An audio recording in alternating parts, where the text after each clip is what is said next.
My name's Kristina Cooper and I'm a Catholic journalist, and we've all had quite a hard time with this lockdown, and I thought it would be interesting to find out how my friend Father Victor Vella, who's a Roman Catholic priest, has coped. So Father Victor, you're parish priest of Holy Innocents in Orpington in Kent. That's right, isn't it? Now, how did you feel when you got that news back in March from the bishop that you had to close down the church? I think I've got to be very sincere in answering your question.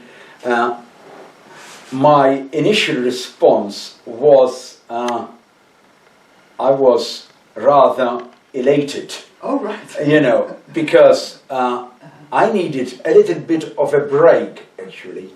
And so, yes, my initial response, I said, good, I've got so much to do, which, of course, might have a tinge there of selfishness, I must admit.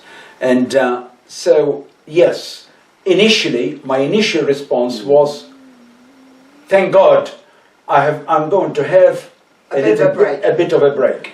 Yeah. Yes. I must be genuine about this. Yeah. You know. I think a lot of people felt a little bit the same, but then when it started kind of kicking in and there was no mass, and how did you cope? And also, as a Catholic priest, you're obviously normally very, very busy. I know, rushing around. I always find it very hard to get through to you, and then suddenly there weren't these calls on your time. How did you cope with your day? It's amazing, actually, that when it was announced we had to close the church, the first thing was that all the appointments, of course, were cancelled, and you have got a free diary. You know, I mean, that's my dream. It's sort of, you know, you have got now freedom. However, then after a week, sort of to come to grips with the surreal, because it is something surreal, I said to myself, now you need a rule of life. That yes, no sacramental celebration, but you are here despite their absence, you are here for the people. And you have got to be open in whatever ways, you know, to be here for your flock, for your sheep, in a different way. So, yes, rule of life. I said to myself, you need to have a pattern for the day, and I must admit, I have tried. And with God's grace, of course, this to be faithful to it. Getting up at the same time, going to bed at the same time. And having a whole sort of routine. And I've had actually, you know, a routine.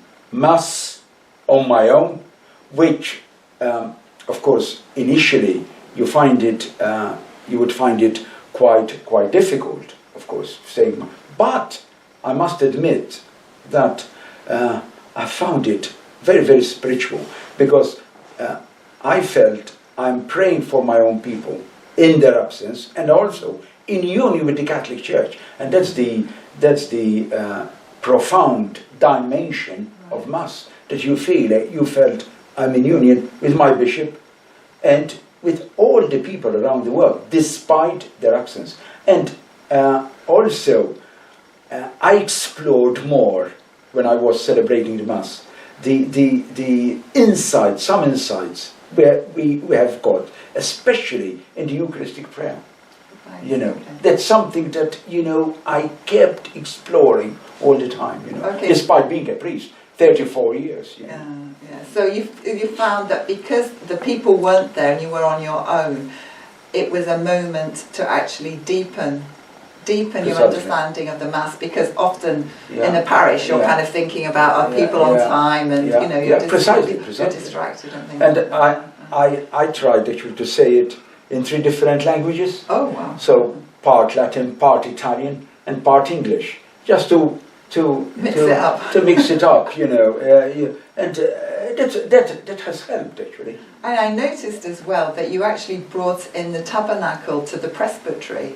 When did you decide to do that? Actually, that was right at the beginning, that I would bring the Blessed Sacrament here, and I wanted actually the Blessed Sacrament here in the presbytery, because that was part and parcel of praying in the presence of the Lord, and that was part of our routine here at Holy Innocents.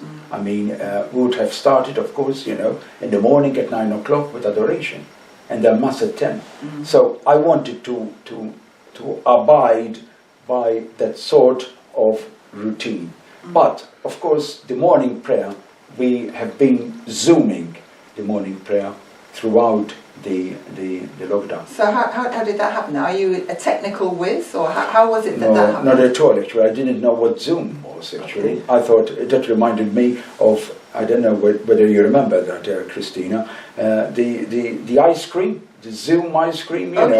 I thought when they were talking about Zoom, I said Zoom, it reminded me of ice cream. So I was initiated to the Zoom, you know. But now, after 4 months, you know, I've got a Zoom fatigue. Right. You know, yes. I mean, because Christianity is incarnational, isn't it? Yeah. I mean,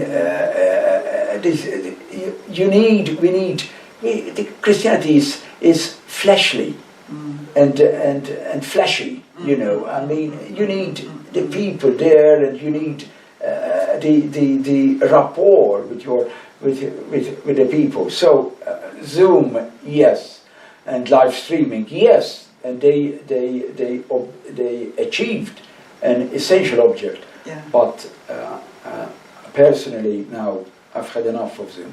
Right. Yes. No, I can understand. I understand that you, as soon as the bishop said the church could be opened, you opened the church. You didn't delay. Let's face it. I followed the German Catholic Church and also the American Catholic Church, because as a friend of mine said to me, he said, it would be easy to close the church, but it's going to be harder, Victor, to open the church. So we put an action plan a month in advance. Right. We were already I must admit, 5 weeks ahead, because the German church, or the church in Germany and in America, they had already opened their doors, actually. So we were, plagiarizing their ideas from them. So once the Bishops' Conference of England and Wales said, "Oh, you can open the church for private prayers," I was personally, I was a bit reluctant to do that. But when they said, we opened the church, I said, now it's about time we open the church, of course with limited number, with limited number. Yes, so, I mean, how many normally come to church? I mean, we have got here a mass attendance of 600 people. And how many now? Now we are only allowed to take 40 people, and that includes, of course, children or babies, So you can notice the huge difference, of course. You are getting actually on a Sunday 120 people, However, we are sowing the seed. We cannot actually remain like this, I mean, my mother, God help her, was an instigator actually, because she said, "Oh, hello, my son." He said, "We lived during the war, and we continued during the war for 5 years, and we continue to have a different life, So it's about time that you open the church and do what you can." Yes, yeah. That sometimes people want to wait for it to be perfect, and it's a sort of... I think it's important when we open the church, as I've always said, there are people who have got appropriate fear, and that's rightly so, because the virus is still with us. And there are people who have got inappropriate fear. So our role I believe, is to mitigate the risk and therefore the fear. So when people come to church, they must actually say, we are praying together. It's a communal prayer, but we need to also to assure them that there is, of course, safety. And we have tried actually, to instill in people's minds that they are going to be safe. I think that's important because the virus is still with us. Yes, and it could be. And it could be for another year or so, or whoever. Do you think that the Zoom meetings will continue once even when the virus, God willing, is overcome? Now we have started the masses, of course, on Sunday.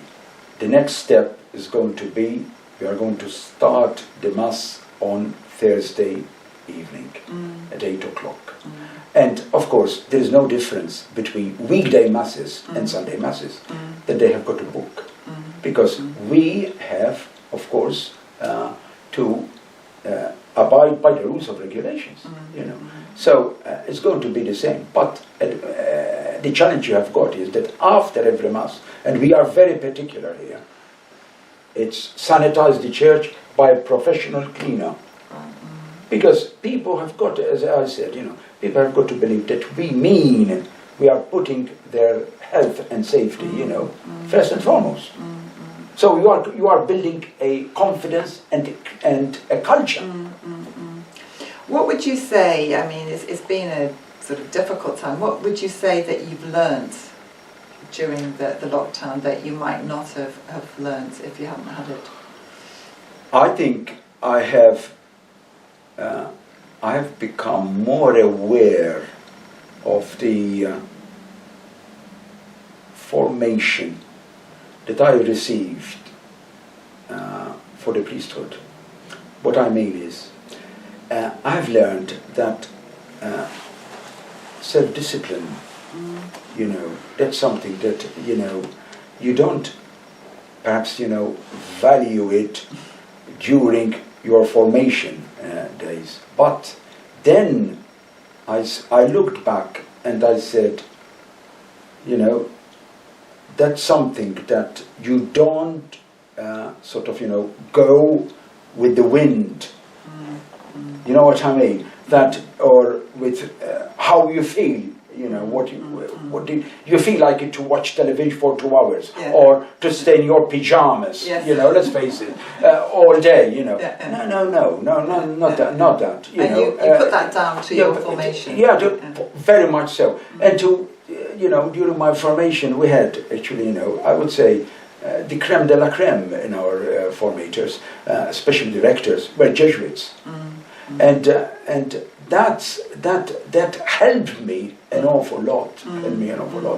That you have got a rule of life, but act with the liberty of the spirit. It's not a rule. It's not a burden. Should something happen, you have got to be flexible. If the Spirit of the Lord is telling you, to do something different, you cannot just say, oh, but the rule at this moment is that I have got to be in bed by 11 o'clock. There is the liberty, what the Spirit is telling you, actually, And that's something that during my formation was absolutely, they were very, very, very emphatic about it. Yes, rule of life, but not rule. The Spirit is leading you. You plan, but then during the day things could crop up, and you have got to be open to what the Lord is asking you to do. What kind of things might that be? Were there any sort of difficult pastoral issues that came up during this time? I mean, it's first of all, actually, I was on call to hospitals, and let's face it, I was somewhat skeptical about it. I mean. First of all, they asked us to go to try the PPE, and I couldn't go because something cropped up. And hospital course, especially in the thick of the lockdown, you are, I must admit, there was a little bit of inappropriate fear that there was not. I could have had more trust in the Lord. Going to a hospital, everybody is is masked and wearing their PPE, and you are going there, you should. There was a little bit of. You were worried. I was worried. You were a bit frightened. I was worried. I must admit, and I was at times praying not to get actually phone calls from hospital. Let's face it, because. But then, when it happened. When it happened. And it did happen. It happened. I went, and I tried to act normally in an abnormal situations, But what I have learned is, and what I valued more during this lockdown is the self-discipline that I was actually taught during my formation. Let us face it, I don't know whether we are all tempted to different depravities, I would say, I could have watched television, I could have reached out to the bottle, I could have watched pornography, I could have done any sort, but, and this is, let's face it, I've got sympathy with people like that, because you're a man on your own. Yeah, you're a man on my own, that's when you say, that's when you are going to live your consecration, your celibacy, actually. It's not a question of being deprived from a woman, but your consecration from beginning to end, actually, today during the lockdown. Although I know that one of your little peccadillos is your love of books, isn't it? Maybe you're more tempted by study than Kristina, I must admit, actually, that every strength. The strengths we have got are also our weaknesses, and you agree with this. The Lord has protected me during this lockdown. The books have protected me also, but the books are my temptation. Because let's face it, I hate being disturbed, and that's a temptation that I've got to always, if I'm reading, I don't want to be disturbed by telephones or by and I'm a bit of a recluse. So the lockdown, yes, it was hard, but it was not very hard in that respect, because people wouldn't believe in this. They won't believe it. That I'm gregarious, being coming from a Mediterranean, gregarious. Yeah, up to a point, but I'm recluse, and my mother knows that I'm a recluse. And even you, I love my own space, but that's a temptation. That's a temptation. I might not have other temptations, but I can actually, indulge, to say it, indulge in reading hours, and I read for hours, uninterruptedly. But I was at the same time saying, "Oi, if you got a phone call right now, would you attend to it?" That's a temptation, yes, and that's my temptation. But I know that despite that, I know at Holy Innocents here, you're very into co-responsibility with lay people, and in this parish, the parish evangelization cells is very well established. And what sort of dynamic did that? I mean, first of all, actually, we try to establish a network with people. We kept in touch with people who are vulnerable, who are lonely, who have nobody, who haven't got anybody, actually, And we try to build this network, actually. Someone from the cell came up with this idea, who is on the parish co-responsibility group, and also she's a cell member. I'm referring to Jackie Lowe, and she coordinated this network.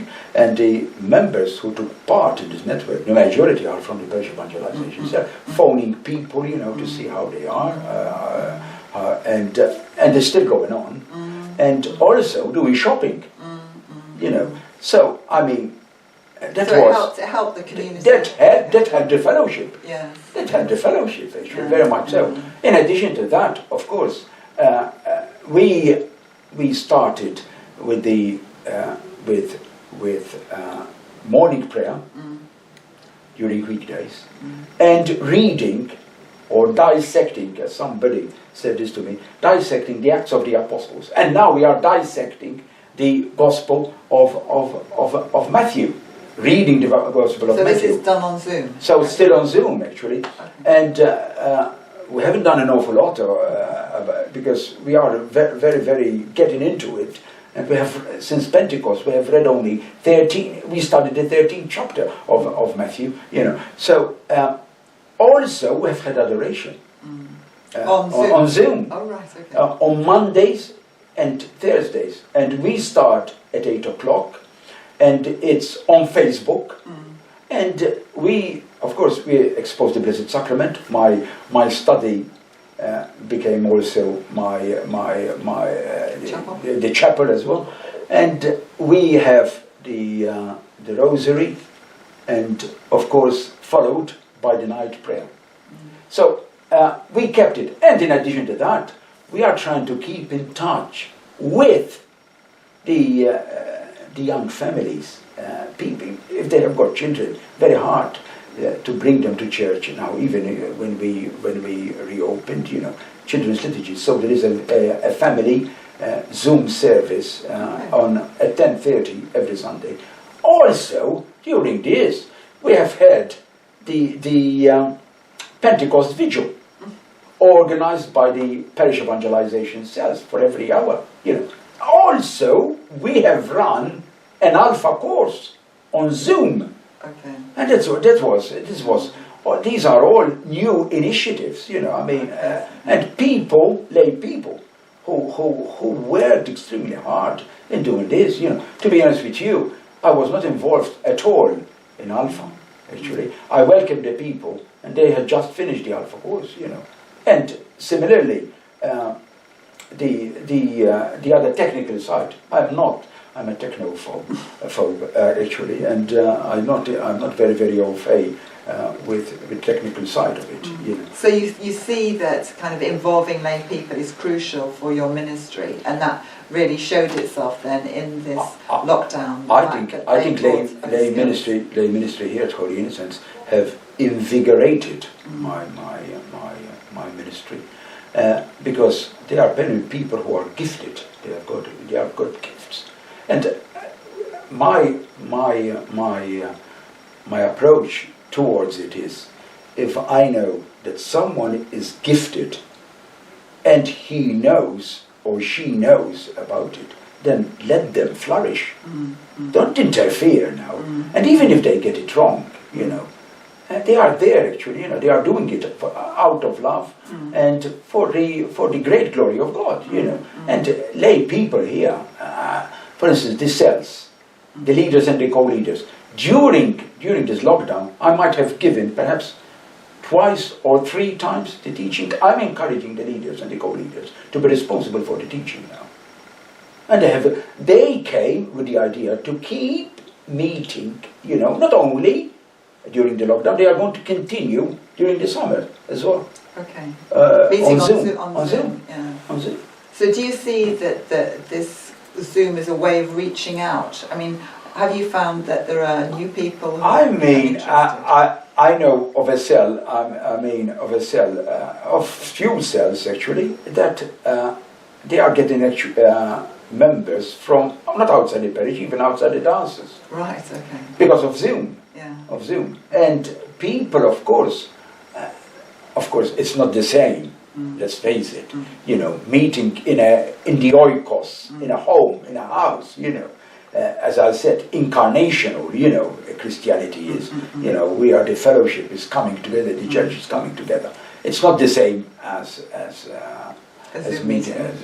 Zoom meetings. However, the response, I know, for instance, Bob Scudder's cell, I mentioned, and other cells as well, but they are getting actually numbers, constant, there's a constant number of 13. At 13, it's a huge cell. Imagine meeting in a room, 13 people.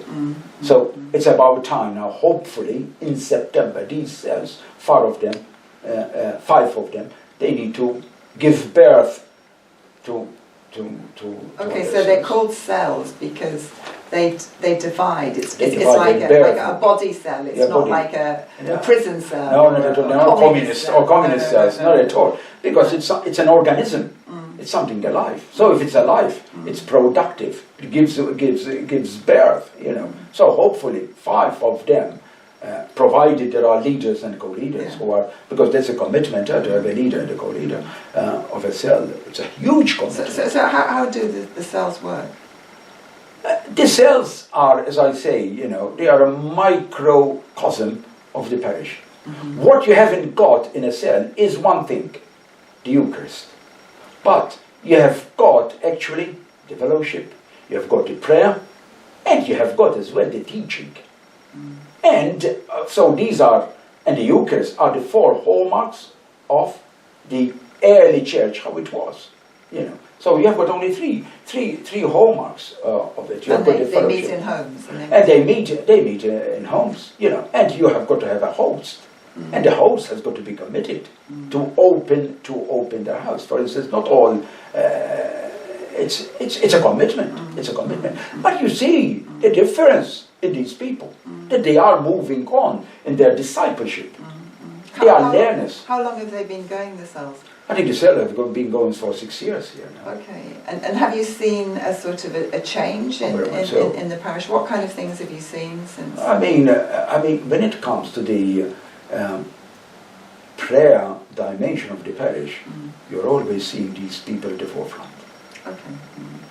And also, whatever we have organized during this lockdown, many self-members and the Alpha course are also members.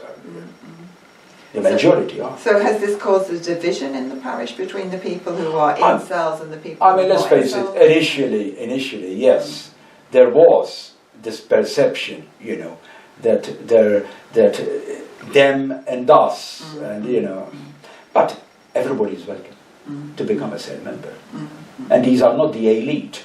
They are disciples, and they want to keep their continual formation.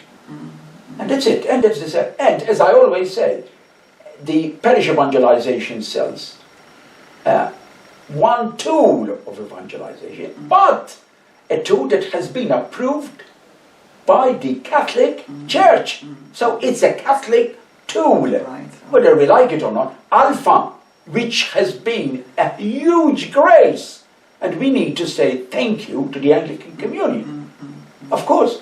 But it's not it's a Catholic, but nevertheless, it's a pre-evangelization. But these people, what's going to happen after Alpha? What's going to happen? Kristina, very well. What happens after the Life in the Spirit seminars? How are we going to keep the flame aglow? That's. And it's like, and instead, so people then they meet in small groups in homes, and they are actually. It's not a question of meeting and coming together. What have you done during the last 2 weeks for the kingdom? Right. Okay. What have you done? It's challenging people. What have you done for it? What have you done for how have you spread the gospel? The good news. So this of course has been a blessing. Has been a blessing with pain, of course. Because when you introduce something new in the parish, you are bound to cause friction. And cause friction. It boils down not to people. It boils down to the old Nick. Because the old Nick is the master of disunity. So, it's there. He is there to feed disunity in people's hearts. Because what we are doing is we are building the kingdom of God against His kingdom, and he's like a rat, in a cage. You are rattling when you rattle. He doesn't like it. He doesn't like it, and he is going to disseminate, division, disunity. However, when I look back after 6 years, would you do it again? I think I would do it again, and perhaps in a more radical way. Right, okay. A more radical way. Yeah. I would do it again. Yeah, because you can see that it has worked. It has worked. It has worked. It's worked for the parishioners, and has it worked for you as a priest? But worked for me, because I, especially they challenged me to, first of all, give teaching. And when you are giving teaching to these 70 people you have got in the cell, you have got to try to say, make sure that the message is is putting across to all of them, which is very, very hard at times. As you know from your experience as a journalist, a different level actually. And initially, as you know, mine were far above, and at times too academic, and that when you look back, you say, poor people. You say, my God, how did they put up with that? So I mean, that's so you mean that the cell leaders challenged you on your very much content? so, very much so, very much so. You need to be humble. Yeah, right. Okay. If you are not going to be humble, if you are not going to accept criticism, which is coming from the cell leaders and the co-leaders, and they are doing it, because they want the well-being of the parish evangelization system. Yeah. I think if you are going to that's again the devil, isn't it? You can say, so your pride, your pride is being. I must admit as well. At times, yes, I experience hurt. Yes. Because you put so much effort. Yeah. I say, oh my God, it's the eggs are ending in my face. You tried so hard. And they reject. They reject. I wouldn't say reject. It's a very strong word. But you are going to be criticized. The vulnerability is vulnerable. Yes. As you say, it's very hard. It's very hard. But in a way, I guess it bonds people closer, isn't it? Because you feel more a sense of team, that these are equals. They're not. The ministry of the priest consists as the ministry of Christ. Teaching, preaching first, teaching and healing. Now, not all priests are good at every part of this ministry. We have got different people have got the gift of healing. And it's excellent. And healing, the social dimension, everything, it's a very holistic term, it's a comprehensive term. And, but people who are very good at preaching, people who are good at teaching, But we need to, as a priest, we need to have the hallmarks of Christ in our ministry. The three of them are equally important. But God might give you more to one gift than to the other gifts. Fair enough. And then it's being humble enough to see other people in your community maybe have some of those gifts to help. There are people in this community who have got actually as well the healing, and even preaching. Lay people I'm talking about here, and teaching as well. And what would you say was the hardest thing that you had to cope with in this time? It was, I tell you what was said actually, Sunday morning. Sunday morning, because the Sunday morning it's full of buzz here. And when I kept looking through the window and you wouldn't see anyone, not a car. And the times when the weather was bad, and the gates are locked, good grief, I said to myself, what a huge difference is it between normal Sunday and Sunday. That was quite hard actually to because that's it. That's the reality. And what do you see now as the way forward, now that we're coming out of lockdown, that you've had all these different experiences? In a way, it's been a time for pause, really, for the whole church.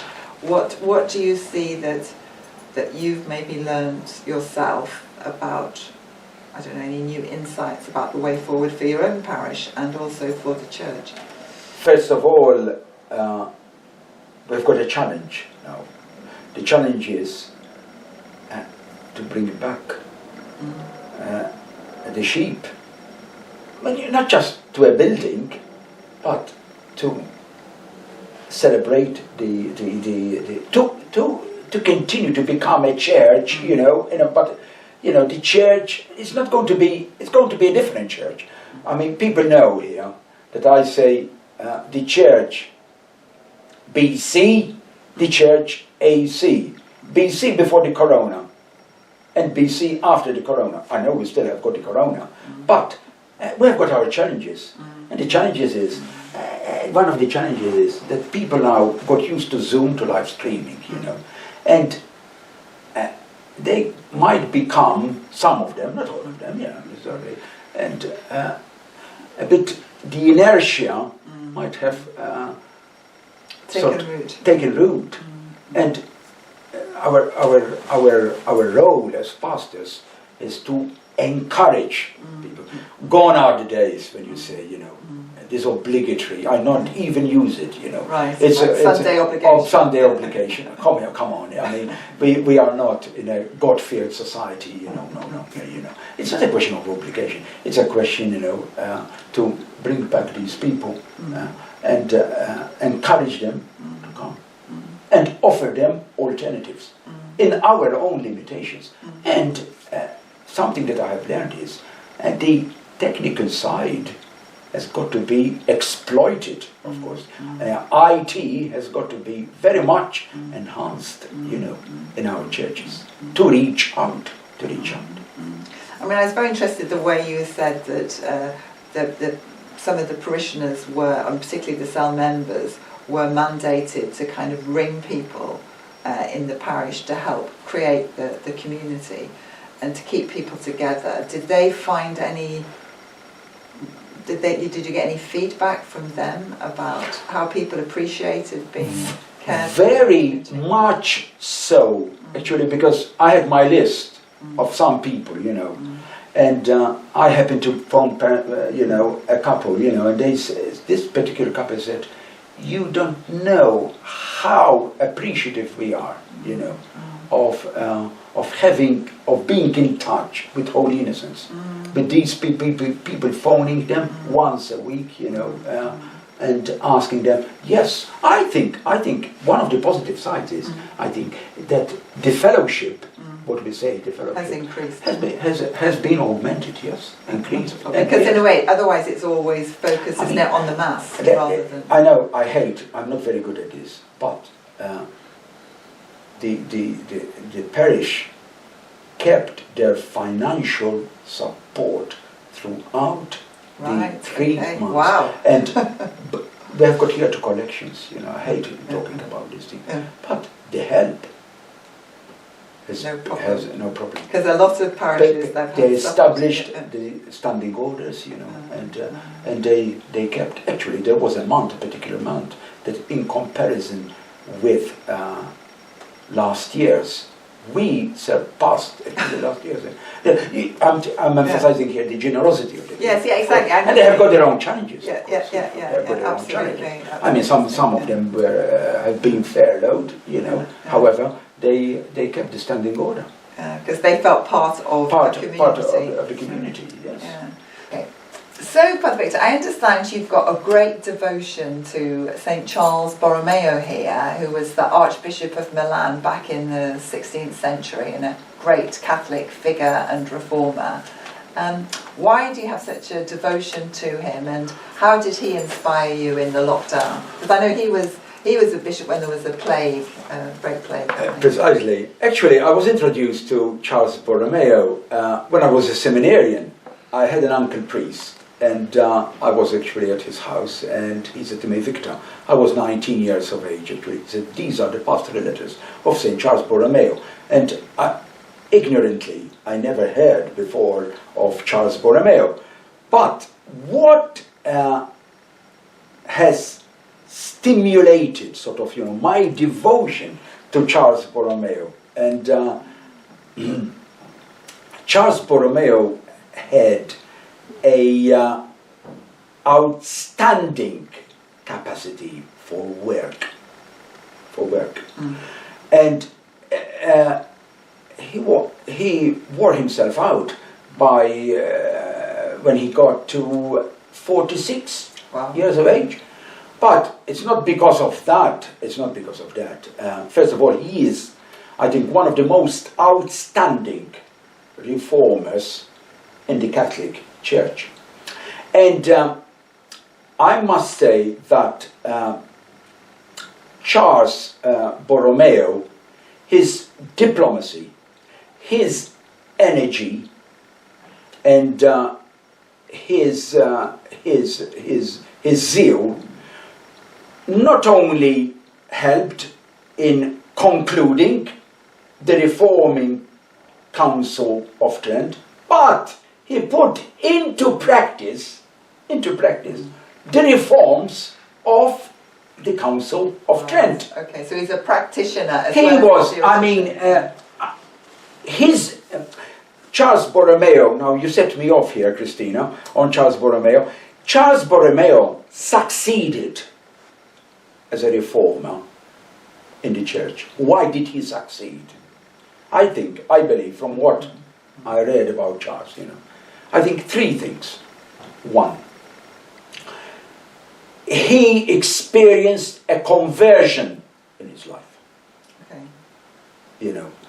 Actually, Charles he was part of the problem, apparently. The church was decadent. That's right, because he came from a sort of...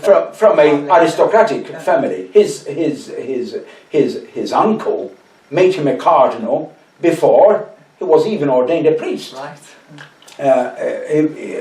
He was Pope Pius IV. And but he went through a huge conversion.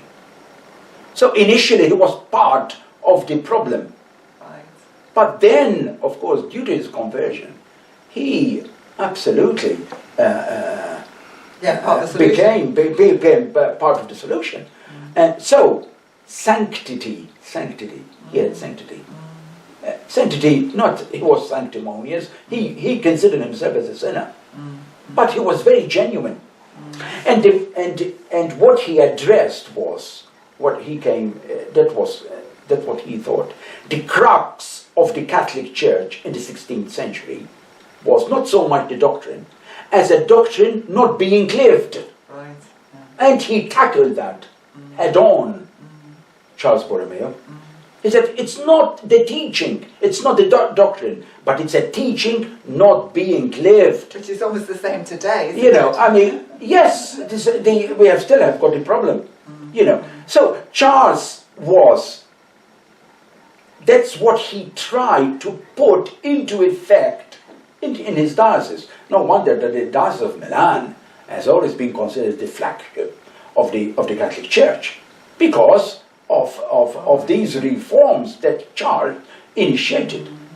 The first seminary after the Council of Trent was in the Diocese of Milan. And let's face it, the clergy were in a decadent state, intellectually and morally. So much so that in Lombardy, in the northern part of Italy, there was a common saying, and this was shocking, this saying, and it throws light on the egregious state of the clergy. If you want to go to hell, become a priest. Oh, That sums up the decadence, intellectual and moral. So first he tried to live. He tried to be like Christ. He used to say to the pastors, to the parish priests, be a joyous pastor. It resonates with what Pope Francis tells us. Joyous, but the joy doesn't come from something which is interior. And he used to say to the priests and to the bishops, he said, reform comes from us, and then it ripples outward. He said, we do not start changing institutions and teaching no, we start from us, from ourselves, and it ripples out, like a pond, the ripples. So that was why he was an excellent reformer. Secondly, he surrounded himself with people who shared his own vision, and they wanted the well-being of the Catholic Church. He shared a vision, and the people around him shared the same vision. Otherwise, you are not going to bring change. So he had helpers. He had helpers, and he made support. But thirdly, and this is, I personally actually attracted me, he was a practical genius, St. Charles Borromeo. And these are not my words, the words of one of his successors, of course, Pope Paul VI. That's how, when he was, of course, Pope Paul VI was Archbishop of Milan. And he described him as a practical genius. Why? He had the ideas, lofty ideas, but he put them into practice and followed them unflinchingly and with perseverance. And he wouldn't be disturbed if things do not work according to plan. Right, okay. His zeal and his determination, and this is, I must admit, this was God's grace in him, you know. The godliness was determined. He kept going. He kept going. I mean, for instance, you know, during the, what an admirable, how admirable he was, and what how exemplary he was during the plague in 1570. First in 1570, during the what do you call it? There was a great famine. Yes. And then in 1575, the plague, actually, you know. And he used that. Everybody left. The civil authorities left Milan, abandoned Milan. He stayed there. Right. And he, of course, he put health, his own health first and foremost, but not in appropriate fear. Those priests, it's amazing, those priests who absconded, they all died. Right. In Milan. So he stayed in Milan. And he stayed in Milan. And Milan, despite the plague, and it hit Milan, but it was nationally, it was the lowest. Right. Because of the prayer and the support, and he rooted it. He was there, hands on deck. I think I read somewhere that he even provided employment for people. Oh, I mean, he paid out of his own money, you know, the relief, you know, of many. So yes, Charles during the lockdown, and I'm still actually, you know, in the morning I pray to Charles for intervention, but also at night before I go to bed, I always say, and I pray for my brother priests and for the Catholic Church during this lockdown. And also Charles had a good rapport with the English Catholics. Oh, right. I mean, he was a great benefactor to the English College in Douai. Oh, Douai, yeah. And also his confessor was Dr. Griffiths Roberts, a Welshman. And in addition to that, of course, in his chapel, he had two important portraits. St. Ambrose, the Archbishop of Milan, of course, but who was the other portrait? It was St. John Fisher. Oh, right. He absolutely was emulated John Fisher, because John Fisher was very pastoral and intellectual, but he was very pastoral as a bishop of Rochester, right. You know. And also he met with Edmund Campion, right. I think in 1580, when Edmund Campion was en route to England, and Edmund Campion and Sherwin, they paid him a visit. So he had a close connection with the very appropriate then. Appropriate English Catholics, English Catholics. And of course we chose him. I personally chose him as a patron saint of the Parish evangelization cells because of our connection with Milan. Every time I go to Milan, I'll go to and pray on the crypt of Charles Borromeo. go there on the tomb and at his crypt and pray there. Actually, Charles. That's great. Thank you very much. And yes, he's my patron. And your hero. My patron saint. So thank you. That's great.